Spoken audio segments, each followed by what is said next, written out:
یاد میں تیری سب کو بھلا دوں، کوئی نہ مجھ کو یاد رہے۔ اور آپ کی ہر بات ہی دل کو کھینچنے والی، متاثر کرنے والی، حیران کرنے والی ہے، لیکن سب سے زیادہ آپ کی اداؤں میں، آپ کے اعمال میں، آپ کے افعال میں، آپ کے کردار میں، اور آپ کی سیرت میں، اور آپ کی حیات طیبہ میں سب سے زیادہ جس چیز نے دلوں کو موہ لیا، دشمنوں کو دیوانہ بنا دیا اور دنیا کو آپ سے متاثر کر دیا، اور آپ کے دشمنوں کو آپ کی تعریف پر مجبور کر دیا، وہ پتہ ہے کون سی ہے؟ پتہ ہے کون سی ہے؟ وہ آپ کی دعائیں نہیں ہیں، وہ آپ کی نماز بھی نہیں ہے، وہ آپ کی تہجد بھی نہیں ہے، وہ آپ کی تبلیغ بھی نہیں ہے، وہ آپ کا جہاد بھی نہیں ہے، بلکہ سب سے زیادہ جس چیز نے دلوں کو موہ لیا اور آپ کے دشمنوں کو آپ کا دیوانہ بنا دیا، وہ آپ کے عالی اخلاق ہیں۔ یہ ادا ایسی تھی کہ پتھر سے پتھر بھی موم پڑ جاتا تھا، بڑے سے بڑا دشمن بھی پچھ جاتا تھا، آپ کے سامنے سر نگوں ہو جاتا تھا، اور آتا تھا دشمن بن کر اور ہوتا تھا دیوانہ صرف ایک دفعہ جب وہ آپ کے اخلاق کا مشاہدہ کرتا اور آپ کے کردار کا مشاہدہ کرتا تو متاثر ہوئے بغیر رہ نہیں سکتا تھا۔ آج امت مسلمہ میں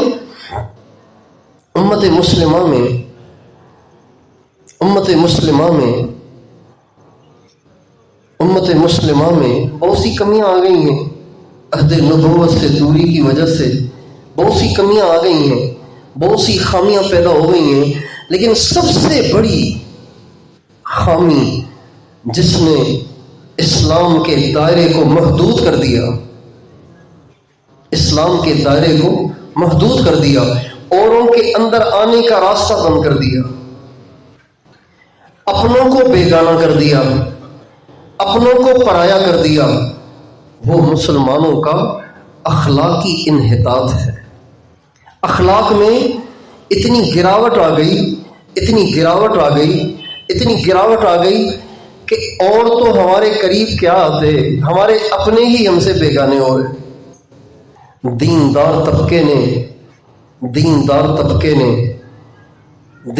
طبقے نے ایک بہت بڑی قربانی دی کہ انہوں نے دیندارانہ گیٹ اپ کو اختیار کیا، دیندارانہ شکل و صورت کو اپنایا، اس لیے کہ یہ بہت بڑا جہاد ہے۔ جب ہر طرف داڑیاں مونڈی جا رہی ہوں، اس زمانے میں داڑھی رکھنا جہاد سے کم نہیں ہے۔ جب سبھی کے سر ننگے ہوں تو سر پہ ٹوپی رکھنا، پگڑی رکھنا، یہ جہاد سے کم نہیں ہے۔ جب سبھی کے پانچے ٹخنوں میں جا رہے ہوں اور اپنے ٹخنوں کو ننگا کرنا، یہ جہاد سے کم نہیں ہے۔ جب اذان سن کے لوگ گپوں میں لگے ہوئے ہوں اور لوگ موبائل میں لگے ہوئے ہوں اور لوگ ٹک ٹاک میں لگے ہوئے ہوں اور لوگ اپنے کاروبار میں لگے ہوئے ہوں، اذان سن کے سارے کام چھوڑ چھاڑ کے مسجد کو چلنا، یہ جہاد سے کم نہیں ہے، یہ بہت بڑا جہاد ہے۔ جب ہر طرف بے حیائی اور بے پردگی پھیل چکی ہو، ایسے زمانے میں کسی نوجوان لڑکی کا برقع اوڑھ لینا یہ جہاد سے کم نہیں ہے۔ جب عورتوں نے کپڑے اتار دیے ہوں اور وہ بازار کی زینت بن چکی ہوں اور وہ بھی ٹک ٹاک پہ آ کے اپنی ویڈیوز، اپنے جسم کی ویڈیوز بنا کے پیسے کما رہی ہوں، تو ایسے دور میں کسی عورت کا ہاتھوں پہ دستانے چڑھا کے نکلنا، پاؤں میں جرابیں پہن کے نکلنا اور چہرے کو برقعے سے چھپانا، بھائیو یہ جہاد سے بڑا جہاد ہے۔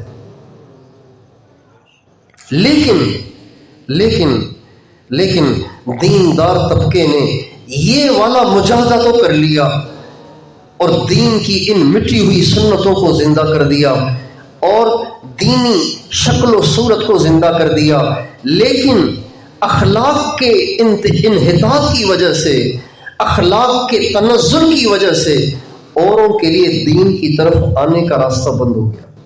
اس لیے ہم دینداروں کے کرتوت اور ان کے اخلاق اور ان کی غصے والی طبیعت اور ان کی جھگڑالو طبیعت اور ان کی طبیعت کی تیزی اور ان کی زبان کے ترچھے الٹے سیدھے بول سن کے لوگ کہتے ہیں اجی ہم نے دیکھا ہوا ان نمازیوں کو، ہم نے دیکھا ہوا ان مولویوں کو، ہم نے دیکھا ہوا ان تبلیغ والوں کو، ہم نے دیکھا ہوا ان مدرسے والوں کو، یہ سارے ایسے ہی ہیں۔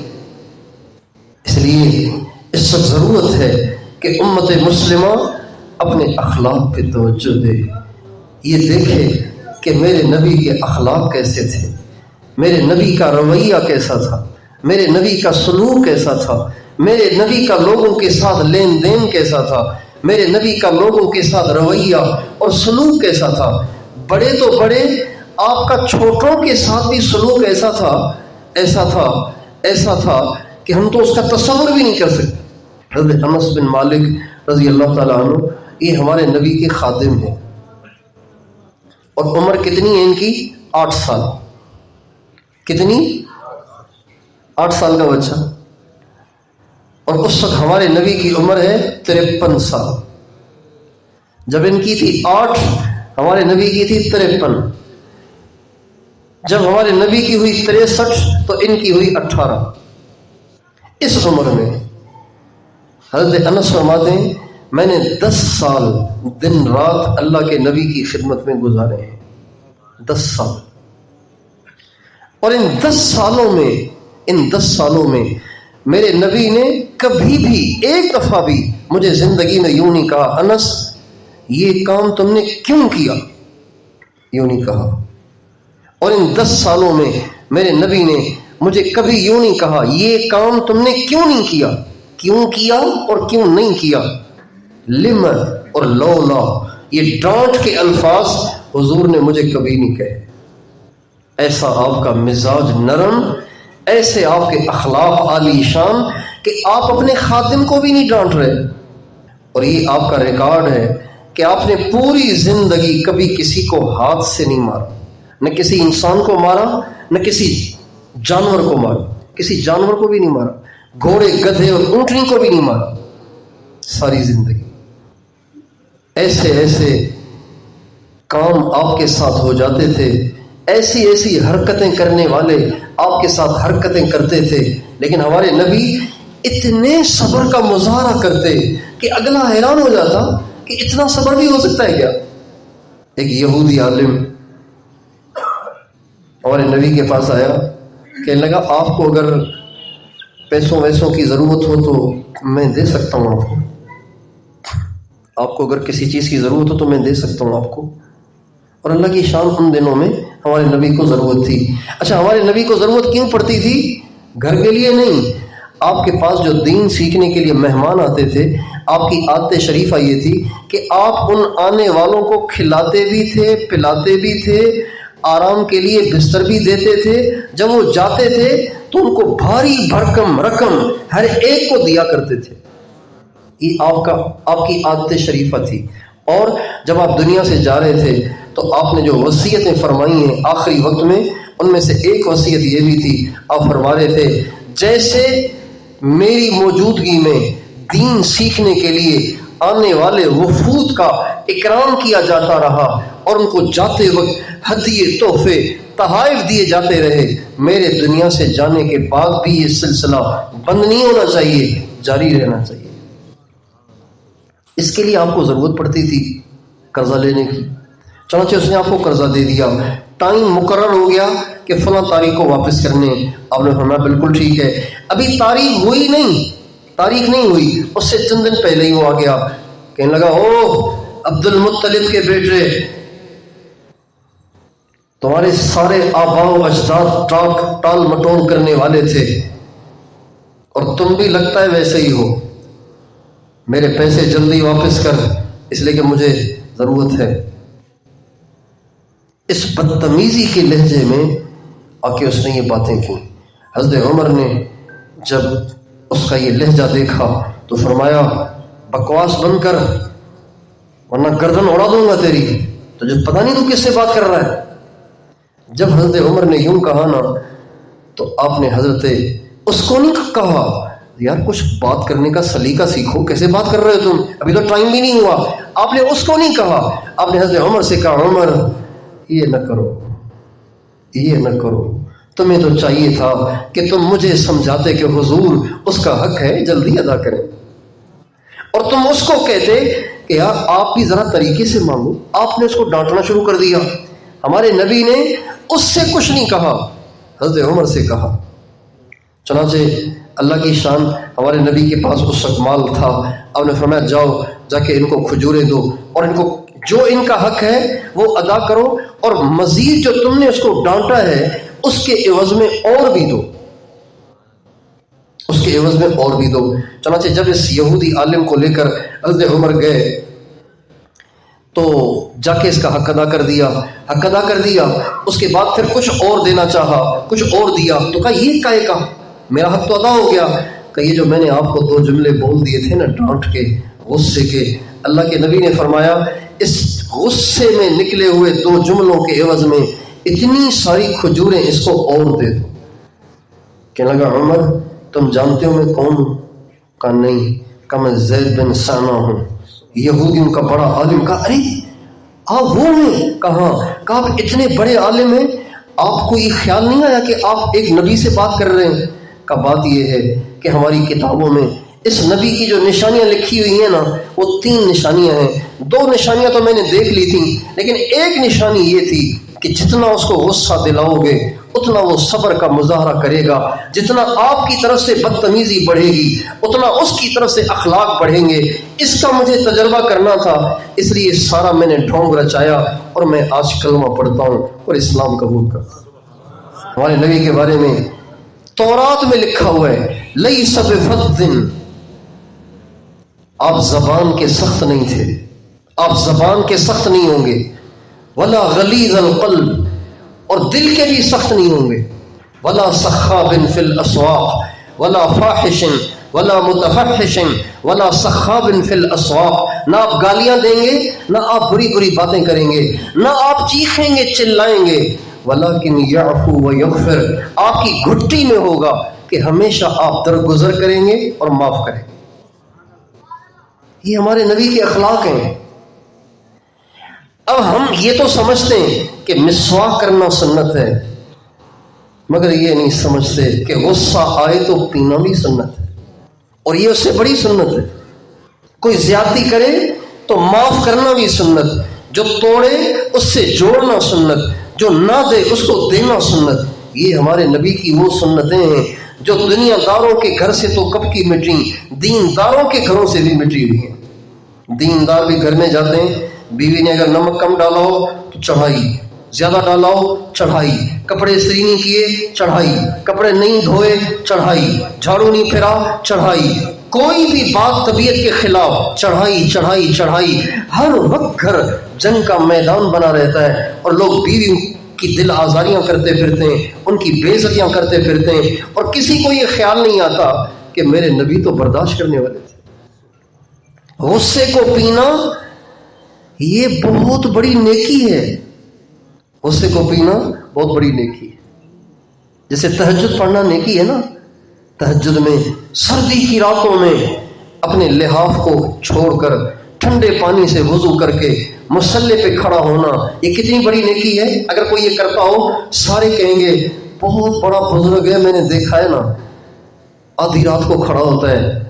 اللہ کی قسم غصہ آئے تو غصے کو پینا اس سے بڑی نیکی ہے، اس لیے کہ یہ بھاری بہت ہے، یہ مشکل بہت ہے.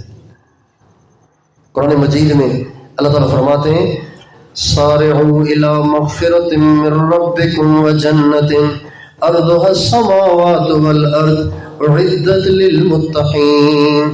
دوڑو اس جنت کی طرف جس کی چوڑائی زمین آسمان کے برابر ہے اور جو بنائی گئی ہے متقیوں کے لیے، وہ ہے ہی ان کے لیے، کوئی اور نہیں جائے گا اس میں. اب متقی کون ہے؟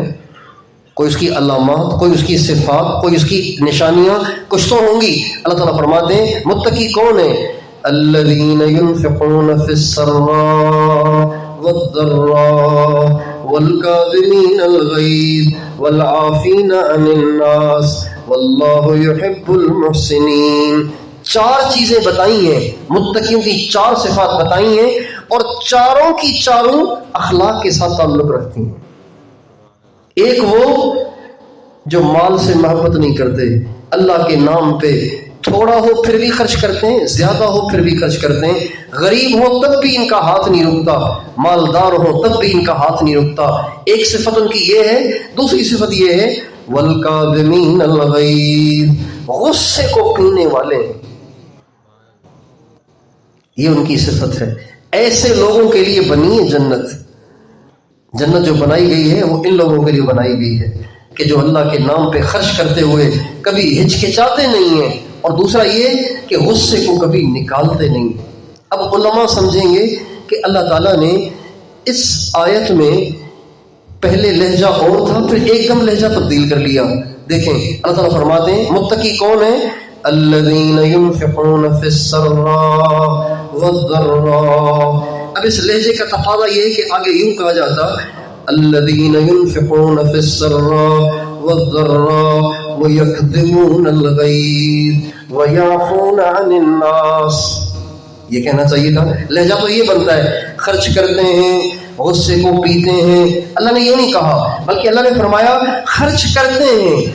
باقی رہا غصے کو پینا، تو غصے کو پینا تو ان کی گھٹی میں ہے، کاظم ہے، ان کی صفت ہے۔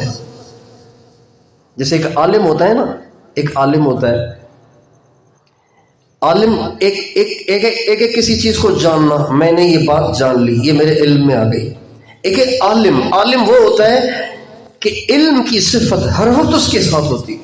وہ سویا ہوا ہے تب بھی عالم ہے، کھڑا ہوا ہے تب بھی عالم ہے، چل رہا ہے تب بھی عالم ہے۔ اللہ تعالیٰ فرماتے ہیں خرچ تو کرتے ہیں لیکن غصے کو پینے کی صفت ان کے اندر ایسی ہے کہ کبھی ان سے جدا ہوتی نہیں ہے۔ غصے کو پینا یہ ہمارے نبی کے اخلاق کی پہلی سیڑھی ہے۔ غصے کو پینا یہ اخلاق کی پہلی سیڑھی، غصے کو پینا، غصہ آئے نکالنا نہیں، اسے پینا، برداشت کرنا۔ ہمارے نبی سے کسی نے کہا یا رسول اللہ، صحابہ سے کہا آپ نے ما تعدون فیکم السرع، تم پہلوان کسے سمجھتے ہو؟ کہا جی پہلوان وہی ہے جو لوگوں کو پچھاڑ دیا کرے، جو لوگوں کو گرا دیا کرے کشتی میں۔ اور فرمایا نہیں، اصل میں پہلوان انما السرعۃ الذی یملک نفسہ عند الغضب، اصل پہلوان وہ ہے جب اسے غصہ آئے اپنے آپ پہ کنٹرول کرے، یہ اصل پہلوان ہے۔ ایک آدمی نے ہمارے نبی سے کہا یا رسول اللہ مجھے کوئی نصیحت تو فرما دیں۔ آپ نے فرمایا اللہ کا غضب، غصے نہ ہوا کر۔ پھر وہ دوسری طرف سے آیا یا رسول اللہ کوئی نصیحت تو فرما دیں۔ فرمایا اللہ کا غضب، غصے نہ ہوا کر۔ پھر وہ ایک اور طرف سے آیا یا رسول اللہ کوئی نصیحت تو فرما دیں۔ فرمایا اللہ کا غضب، غصے نہ ہوا کر۔ ترمذی شریف کی حدیث ہے، ایک شخص نے کہا یا رسول اللہ اگر میرا نوکر غلطی کرے تو کتنی دفعہ معاف کرنے کی گنجائش ہے؟ کوئی حد مقرر ہو جائے کہ اتنی دفعہ معاف کرو، بعد میں پکڑ بھی سکتے ہیں۔ یہ آپ نے یہ اس نے خادم کے بارے میں پوچھا، کم اعفو عن الخادم، نوکر کو کتنی دفعہ معاف کروں؟ آپ نے فرمایا، آپ نے ایسا جواب دیا کہ بولتی بند ہو گئی۔ آپ نے فرمایا کل یوم 70 مرتن، روزانہ 70 دفعہ معاف کیا کرو۔ اب یہ اگر یہ چیز حاصل ہو جائے تو گھر جنت بن جائے، دنیا جنت بن جائے، لڑائیاں ختم ہو جائیں، جھگڑے ختم ہو جائیں، نفرتیں ختم ہو جائیں، دل صاف ہو جائیں۔ میں اور آپ یہ نیت کریں کہ ہم اپنے نبی والے اخلاق کی یہ پہلی سیڑھی ضرور عبور کریں گے، نکالیں گے کہ برداشت کریں گے۔ والکاظمین الغیظ والعافین عن الناس واللہ یحب المحسنین، یہ ہوئی پہلی سیڑھی کہ غصہ آئے تو پینا ہے۔ دوسری سیڑھی ہمارے نبی کے اخلاق کی وہ یہ ہے کہ آپ کے ساتھ کوئی زیادتی کرے تو آپ نے بولنا بھی نہیں، پینا ہے، اور بدلہ بھی نہیں لینا بلکہ معاف کرنا ہے۔ بدلہ نہیں لینا، کوئی بھی موقع آ جائے، کوئی بھی آپ کو چانس مل جائے اور آپ بدلہ لے سکتے ہیں، بدلہ نہیں لینا بلکہ معاف کرنا۔ یہ ہمارے نبی کی کہ اخلاق کی دوسری سیڑھی ہے۔ ہمارے نبی نے پوری زندگی کبھی کسی سے انتقام لیا ہی نہیں، پوری زندگی نہیں لیا، اور اس چیز نے کافروں کو بہت متاثر کیا، بہت متاثر کیا۔ ہمارے نبی کے ایک بڑے جانی دشمن، اس کا نام تھا ثمامہ بن اثال، ثمامہ بن اثال۔ ایک دفعہ وہ گرفتار ہو گئے صحابہ کے ہاتھوں، اس کو لے آئے مدینے میں، اور آ کے صحابہ نے پوچھا کیا کریں؟ فرمایا اس کو مسجد میں باندھ دو۔ سب کی رائے تھی کہ اس کو قتل کرنا چاہیے، فرمایا نہیں، اس کو باندھ دو تاکہ یہ دیکھے کہ ہم کیا کرتے ہیں۔ روزانہ ہمارے نبی اس کے پاس تشریف لاتے اور اس سے پوچھتے ثمامہ کیا حال ہے؟ تو وہ کہتا حال کیا پوچھتے ہیں، بس بندھا ہوا ہوں، اگر آپ قتل کریں گے تو میں قتل کیے جانے کا حقدار ہوں، میں نے ایسے ظلم کیے ہیں، اگر آپ معاف کر دیں گے تو آپ کی مہربانی ہوگی۔ جب وہ یہ کہتا آپ چلے جاتے۔ اگلے دن پھر آئے، ثمامہ کیا حال ہے؟ کہا جی ہوں تو بڑا پاپی، معاف کر دیں گے، اگر قتل کر دیں گے تو میں اس بات کا حقدار ہوں کہ قتل کیا جاؤں، معاف کر دیں گے تو یہ آپ کا احسان ہوگا۔ اب پھر چلے گئے، تیسرے دن پھر تشریف لائے، ہاں یہ ثمامہ کیا حال ہے؟ تو کہا جی قتل کر دیں گے تو بالکل آپ کو قتل کرنے کا حق ہے، معاف کر دیں گے تو آپ کا انعام اور احسان ہوگا۔ آپ نے صحابہ کو بلایا اور فرمایا سے کھول دو، چھوڑ دو اسے، رہا کر دو اسے۔ سمجھے جب وہ وہاں سے رسیوں سے کھلا، صحابہ سے کہنے لگا یہاں کوئی نہانے کی جگہ ہے؟ کہا جی ہاں یہ باغ ہے، یہاں پانی ہے۔ وہاں گیا اور نہا کے آیا، اور سب کے سامنے آ کر زور سے آ کے کہنے لگا اشہد ان لا الہ الا اللہ و اشہد ان محمد رسول اللہ۔ ایک دفعہ آپ ایک عرب سردار کو دعوت دے رہے تھے، اس کا نام تھا حکم بن کیسان، دعوت دے رہے تھے اس کو، اور اس پہ بڑے کیس تھے، اس پہ بڑے کیس تھے، اس پہ بڑے کیس تھے، مگر آپ اس کو سمجھا رہے تھے، دعوت دے رہے تھے، دین کی طرف راغب کر رہے تھے۔ جب آپ اس کو سمجھانے لگے تو اس نے کہا جی میں نہیں کر سکتا، یہ آپ کے دین میں میرے لیے داخل ہونا مشکل ہے، میں نہیں کر سکتا۔ جب اس نے انکار کیا نا تو حضرت عمر نے آپ علیہ السلام سے کہا یا رسول اللہ دعنی اضرب عنقہ، آپ مجھے اجازت دیں، اس کا علاج میرے پاس ہے، میں اس کی گردن ابھی اڑاتا ہوں۔ جب حضرت عمر نے یوں کہا تو ہمارے نبی نے حضرت عمر کی سنی انسنی کر دی، توجہ نہیں دی، اگنور کیا، اور پھر اس کو سمجھانے لگ گئے۔ اس نے پھر انکار کیا، حضرت عمر نے پھر آگے بڑھ کے کہا حضور اشارہ فرمائیں، اجازت دیں، ابھی اس کو میں ٹھیک کرتا ہوں۔ آپ نے پھر انہیں اگنور کیا، پھر آپ نے اس کو سمجھایا، یہاں تک کہ سمجھاتے سمجھاتے حکم نے کلمہ پڑھ لیا اور مسلمان ہو گیا۔ جب حکم مسلمان ہوا تو آپ علیہ السلام حضرت عمر کی طرف متوجہ ہوئے اور آپ نے فرمایا لو اطعتکم فیہ آنفا فقتلتہ لدخل النار، اگر میں تمہاری بات قبول کر لیتا اور اس کے اس غلط رویے اور لہجے سے متاثر ہو کر اسے قتل کروا دیتا تو آج تو یہ جہنم میں جاتا، لیکن اب میں نے برداشت کیا، صبر تحمل سے کام لیا، دیکھو اللہ نے اسے جنتی بنا دیا۔ معاف کرنے کے اتنے قصے ہیں کہ دفتر چاہیے، دفتر۔ ساری زندگی آپ نے معاف کیا، معاف کیا، معاف کیا، معاف کیا، معاف کیا، اور معاف ہی کرتے چلے گئے۔ ایک بدو نے، آپ دوپہر کو آرام فرما رہے تھے درخت کے نیچے، آپ کی تلوار کو اتار کے آپ کو جگایا اور آپ کا مذاق اڑانے کے لیے کہنے لگا اب تو آپ مجھ سے نہیں بچ سکتے نا، چونکہ آپ تو لیٹے ہوئے، میرے ہاتھ میں تلوار ہے۔ اور نا نہیں، اللہ مجھے بچائے گا، اللہ مجھے بچائے گا۔